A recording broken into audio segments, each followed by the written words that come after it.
പലരും പറയാറുണ്ട് ഇതൊരു ചെറിയ തലവേദനയല്ലേ, ഒരു ഗുളിക കഴിച്ചങ്ങ് മാറ്റുന്നു. എന്നാൽ മൈഗ്രെയിൻ ഉള്ളവർക്ക് അറിയാം ഇത് ചെറിയൊരു തലവേദന അല്ല എന്ന്. യഥാർത്ഥത്തിൽ മൈഗ്രെയിൻ എന്നത് തലച്ചോറിനെ ബാധിക്കുന്ന ഒരു ന്യൂറോളജിക്കൽ ഡിസോർഡർ ആണ്.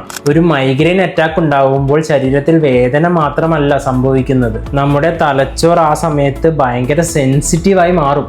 ചെറിയൊരു വെളിച്ചം പോലും പറ്റാത്തൊരവസ്ഥ നമുക്ക് വരും.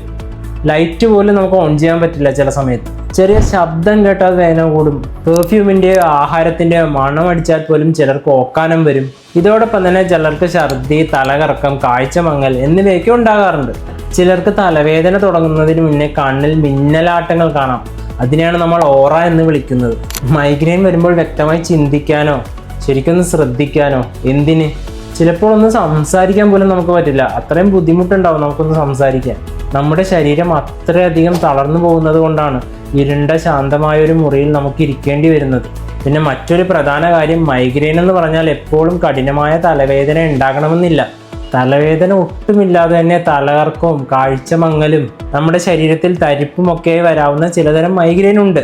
അതുകൊണ്ട് തന്നെയാണ് ഇത് ഒരാളുടെ ജോലിയെയും പഠനത്തെയും കുടുംബജീവിതത്തെയും ഒക്കെ നമ്മൾ വിചാരിക്കുന്നതിലും അധികമായി ബാധിക്കുന്നത്. ചുരുക്കത്തിൽ മൈഗ്രെയിൻ എന്നത് വെറുമൊരു തലവേദനയല്ല, കൃത്യമായ ചികിത്സയും പരിചരണവും വേണ്ട ഒരു സങ്കീർണമായ ഒരു അവസ്ഥയാണ്. നിങ്ങൾക്കോ നിങ്ങൾക്കറിയാവുന്ന മറ്റാർക്കെങ്കിലും അടിക്കടി ഇത്തരം തലവേദനകൾ വരുന്നുണ്ടെങ്കിൽ അത് അവഗണിക്കരുത് കേട്ടോ. ഡോക്ടറുടെ നിർദ്ദേശമില്ലാതെ സ്വയം ഗുളിക വാങ്ങി കഴിക്കുകയും ചെയ്യരുത്. നിങ്ങളുടെ റൂട്ട് കോസ് കണ്ടുപിടിച്ചാൽ പൂർണ്ണമായും നമുക്കിത് മാറ്റാൻ പറ്റും. ശാസ്ത്രീയമായ മൈഗ്രെയിൻ വിവരങ്ങൾക്കും ഇത് നിയന്ത്രിക്കാനുള്ള പ്രായോഗിക ടിപ്പുകൾക്കുമായി ഈ പേജ് ഇപ്പോൾ തന്നെ ഫോളോ ചെയ്യൂ.